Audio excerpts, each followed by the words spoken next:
পানীয় জলের দাবিতে লাগাতার আন্দোলন চলছে কুলটির সেল গ্রোথ কারখানায়। বৃহস্পতিবার থেকে শুরু হওয়া এই আন্দোলন পড়ল দ্বিতীয় দিনে। শুক্রবারও দেখা নেই পানীয় জলের। বিক্ষোভ চলাকালীন বৃহস্পতিবার সন্ধ্যায় হঠাৎই কারখানার গেটের সামনে অসুস্থ হয়ে পড়েন 50 বছর বয়সী রিঙ্কু কুমারী নামে এক বিক্ষোভকারী।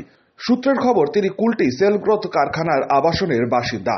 তার অসুস্থতার পরই ঘটনাস্থলে অ্যাম্বুলেন্স পৌঁছে তাকে নিয়ে যাওয়া হয় চিকিৎসার জন্য হাসপাতালে। এরই মধ্যে চরম বিশৃঙ্খলার সৃষ্টি হয়। পানীয় জলের দাবিতে আরও জোরালো হয় বিক্ষোভ।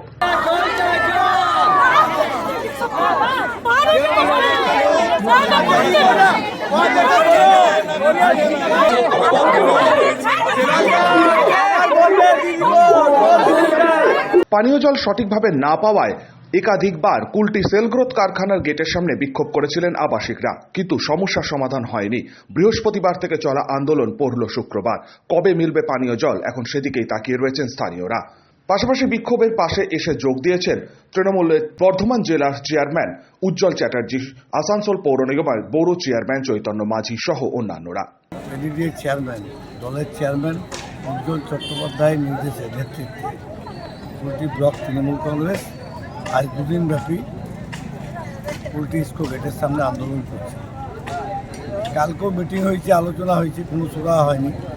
আজকে স্বয়ং উজ্জ্বলবাবু তাদের সঙ্গে একটা মিটিং করে এডি সাহেবের সঙ্গে, কিন্তু ওনারা পরিষ্কার বলে দেয় আমরা জল দিতে পারবো না।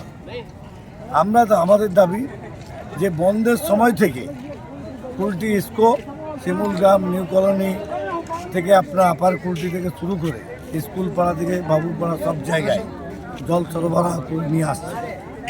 তা আজকে কেন জলটা পাওয়া যাবে না? মহিলারা জলের দাবিতে নেতৃত্বে এসছেন। একজনের সে প্রচণ্ড শরীর খারাপ, সকাল থেকে এসছে, নিউ কলোনির মহিলা। আমরা তারা হসপিটালের ব্যবস্থা করছি, ট্রিটমেন্ট চলছে, কিন্তু আমাদের আন্দোলন চলবেই যতক্ষণ না তাদের পর্যাপ্ত পরিমাণে জল দেওয়া হয়। কুলটি থেকে বান্টি খানের রিপোর্ট, 99 নিউজ।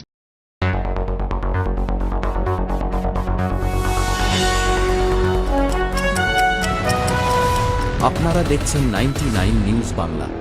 বদলাবো আমরা।